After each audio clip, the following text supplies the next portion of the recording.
Canal Cortinhos. Se inscreve aí, pelo amor de Deus. Sintoma de baixa testosterona em alguém, tipo, de verdade. O que alguém pode falar? Puta, talvez eu deva ir me consultar. Olha só, é difícil falar baixa testosterona porque muitas vezes, Monark, o paciente ele tem uma testosterona que é baixa, mas para ele é normal. A gente chama isso de RCV, Reference Change Value, né? O que a gente estuda no consultório? A gente estuda o paciente. Então, a gente tem uma planilha onde a gente avalia exames a cada 2 ou 4 meses. Então, a gente tem uma linha do tempo do que é o exame desse paciente. Então, tem muito paciente que a testosterona normal dele é 450. Tem outros que a testosterona normal é 850. Tem aí, tudo aí no meio. Tá? Então, é difícil falar o que é o sintoma da baixa testosterona. Eu posso te falar o que é sintomas que você deve procurar o médico. Tá? Então, vamos começar um por um. Que se você tiver esses sintomas, alguma coisa você vai achar. Primeira coisa, percepção de que você está mais cansado para fazer as coisas que você normalmente fazia. Essa percepção de mais cansado, ela pode se manifestar de duas formas. Primeiro, uma sensibilidade maior ao esforço, ou seja, você faz um esforço menor e você se sente mais incapaz de lidar com ele. Segundo, uma incapacidade de continuar funcionando em um meio de esforço. Antes você sentia o cansaço e conseguia seguir adiante. Hoje você não consegue mais. Terceira coisa, você pode ter alterações do que é a sua percepção de fome e saciedade. São coisas diferentes. Fome, quero comer. Saciedade, consigo parar de comer quando eu quero. Capacidade anorexígena, capacidade de não comer. Normalmente, esses estados de cansaço, eles fazem com que o teu corpo interprete que existe uma necessidade de energia. Então, você começa a perder o controle da sua capacidade de se alimentar. Isso é um sinal que tem alguma coisa errada com você, porque isso já é um controle central, é um controle neurológico. A gente tem sistemas muito delicados que cuidam disso. Interessante. E você tem que ser capaz de parar de comer quando você começa e você tem que ser capaz de não comer quando você não quer. Só que não comer quando você não quer já é uma coisa que demora mais para você perder. Que é a primeira coisa que a gente perde a capacidade de parar de comer quando a gente começa. Outras coisas interferem aí e que tem muita relação com função hormonal. Né? Não só de testosterona, hormônios sexuais, mas tem função, o estradiol também conta nisso, mas tem função, por exemplo, tireoide. Né? A tireoide ela dá uma sensação de tão baixa energia que o sujeito, um dos sintomas se chama sugar craving. Né? A pessoa precisa de açúcar. Por que ela precisa desse açúcar? Porque toda vez que você come um açúcar simples, e fique atento se você tem essa sensação, principalmente se você come açúcar e de repente você tem um ânimo que aparece do nada. Toda vez que você come açúcar, você transforma uma grande quantidade de T4, que é um hormônio estocado, em T3, que é o hormônio ativo. E essa transformação, ela te dá uma disposição. Isso, cara, é uma coisa que... Isso acontece comigo, hein? Sim, isso que eu ia falar. Às vezes em quando eu falo, nossa, preciso de um doce, do mano. nada, caralho, preciso de comer um doce. Mas você percebe que preciso de um doce não é uma coisa real? O real é, preciso de comida, por que eu não preciso de um churrasco? Porque o churrasco não vai dar aquela sensação de... Exatamente. Então, o que está acontecendo? Por que tem essa sensação de... É isso que é o lance. Entendi. Outra coisa, variação do paladar. A gente tem uma necessidade de comer algumas coisas que necessariamente o nosso cérebro ele meio que sente falta disso. Tem um nome muito engraçado, vocês vão rir, chama pica gravídica. Sabia que vocês vão rir. Pica gravídica. Não tem como não rir, né? Não tem. Né? Os dois são bons, tá ligado? E é um nome que uma parte complementa a outra, né? Que faz sentido, né? Mas, por exemplo, é aquela história de mulher grávida ter vontade de comer tijolo, cabo de vassoura. Né? Por que é isso? Isso daí é uma alteração, não deixa de ser uma alteração nutricional e que muitas vezes tem relação com alguma função metabólica que não está organizada. Sensação de mal-estar depois que você come, aquela sensação que você fala, nossa, agora eu queria um caixão para morrer e ressuscitar. Né? Isso também é um mau sinal. E eu acho que eu preciso me consultar com você, cara. Cara, tudo você está falando aí, tirando o lance do açúcar, porque eu não sou muito chegado não, mas o lance de... Quando você falou que, porra, quando o teu corpo tá cansado, ele começa a achar que tá faltando energia que tu quer comer, pá. Porra, tu me definiu, cara. Não, mas é verdade. Aí você percebe que assim, você nem tá com fome, mas você quer comer. É. E sabe qual é o grande problema? E assim, tem uma série de outros sintomas. Se a gente for começar a falar, então a gente vai de cima para baixo. A gente nem começou a falar dos neurológicos.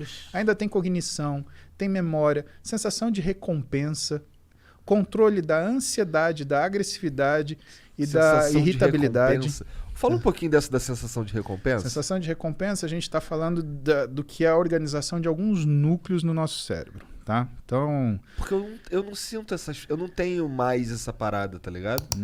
Claro que tem, você fica mó feliz que você ganha de alguém no jogo, porra. Não, mas não, porra, não é disso que eu tô falando. Mas esse é o mesmo Não, eu tô mecanismo. falando de, pô, por exemplo, eu não... Os caras falam pra mim assim, porra, pô, maneiro o trabalho que tu tá fazendo, ou coisas do tipo assim, no macro, não tô falando de um joguinho, tô falando no macro, a minha sensação é sempre de indiferença. Blazer. É. Então você está falando de dopamina e adrenalina, tá? Isso você vai entender, você nunca mais vai esquecer, tá? O nosso cérebro, ele tem linhas de nos proteger, tá? E essas linhas de proteção, elas alteram que a nossa tomada de decisão. Então existe um equilíbrio muito perfeito entre alguns locais. Vou falar os nomes para você escutar uma vez. Striatum dorsalis, núcleo accumbente, amígdala e núcleo ventromedial do córtex pré-frontal. Esses são 4 que a gente lida com mais frequência, tá? O striatum dorsalis é um núcleo de neurônios no nosso cérebro onde ele fica medindo constantemente os títulos de alguns neurotransmissores. Neurotransmissor, ele é simplesmente uma substância química que transfere uma informação de um elétron de um neurônio a outro. Perfeito, obrigado. E esses neurotransmissores, quando a gente olha isso, quais são os que a gente olha com mais frequência? Dopamina e noradrenalina. A dopamina é aquilo que desperta a tua iniciativa de fazer as coisas. Ela está concentrada aqui na sua região frontal da cabeça, que é o núcleo ventromedial do córtex pré-frontal, por exemplo. Por quê? Porque essa área, Igor, é o grande simulador do seu organismo. Então, se eu te chamar para, por exemplo, comer um ceviche, você simulou peixe cru, não quero. Paulo, obrigado, não gosto. O que não acontece, por exemplo, quando você está bêbado. Né? Quando você está bêbado, o que aparecer na sua frente, você come. Por quê? Porque você está desfrontalizado, você desligou o seu órgão simulador. Mas vamos continuar lá. Vamos pegar a propaganda do iFood. A gente estava aqui, 13h, 13h30, né? Por que nessa hora a gente jogou um sanduíche na tela? Porque o teu cérebro olhou aquilo e o teu núcleo ventromedial do córtex pré-frontal, ele simulou. Nossa, que bom seria se eu comesse um hambúrguer agora, porque está na hora do almoço. Seu nível de dopamina sobe. Você pega o seu telefone.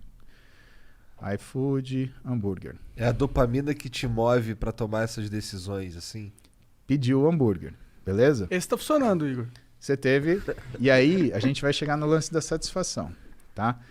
Só que quando esse hambúrguer chegou 40 minutos depois, algumas vezes, você já deve ter sentido assim, pô, mas eu tava com vontade de comer macarrão. O que é isso? A dopamina subiu, fez você tomar decisão, caiu e sobrou o quê? Sobrou para noradrenalina, que é essa sensação de satisfação mais duradoura, fazer esse meio de campo. Só que quando chegou o hambúrguer, você queria macarrão. Muitas vezes a gente não sente essa satisfação porque existe uma incoerência entre o ato feito e o resultado dele. Guarda isso numa caixinha. Vamos voltar para o striatum dorsalis. Ele está medindo dopamina, noradrenalina. Pá, pá, pá, pá, pá, pá, pá, pá, pá.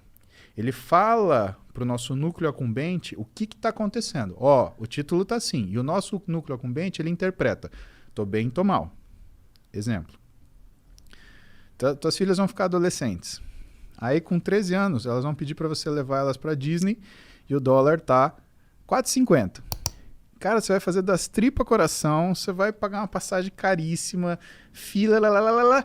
Quando chegar na Disney, e assim, ela tá aqui em São Paulo, eu quero ir, porque se eu não for, eu vou morrer, porque todos meus amigos foram, só eu não fui, você não gosta de mim, minha mãe não me ama, eu fui adotada. Cara, é toda...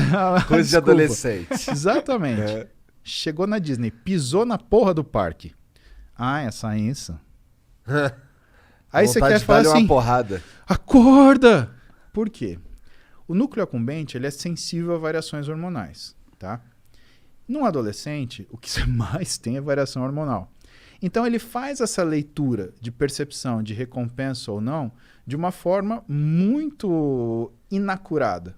Por isso que é difícil você ver um adolescente que está 100% equilibrado o tempo inteiro, né? Ele está escutando uma música de corno lá, sofrendo, ou então ele está, sei lá, dando pulo, alucinado, né? Ele está sem comer, ou então ele está lá comendo, o fast food mais nervoso que tem. Aliás, você já viu, conta nos dedos, quantos adolescentes, por exemplo, gostam de comida japonesa? Por quê? Porque comida japonesa, você sente o sabor aqui, no paladar, no nariz, não na boca. E, por exemplo, um fast food, um hambúrguer, você sente aqui, super salgado. O que ela quer? Ela quer água? Não, ela não quer água, ela quer um refrigerante, super doce. Quem que toma vinho? Nós 4, nós 3, né? Por quê? Caralho, Igor, falou que você tá tão gordo que você conta como 2. Não, Aí. Contei o Sérgio. Então, por que a gente toma vinho? Onde você sente o vinho? Aqui. Então, o que você percebe? Você percebe que essa sensação de recompensa, né, ela existe numa determinada situação de equilíbrio. A gente falou, com ciclo de esteroide assim, com implante hormonal mal indicado é assim, e na adolescência é assim. Por isso que o adolescente ele tem essas insatisfações tremendas e tem essas satisfações, né, abruptas e explosões de euforia.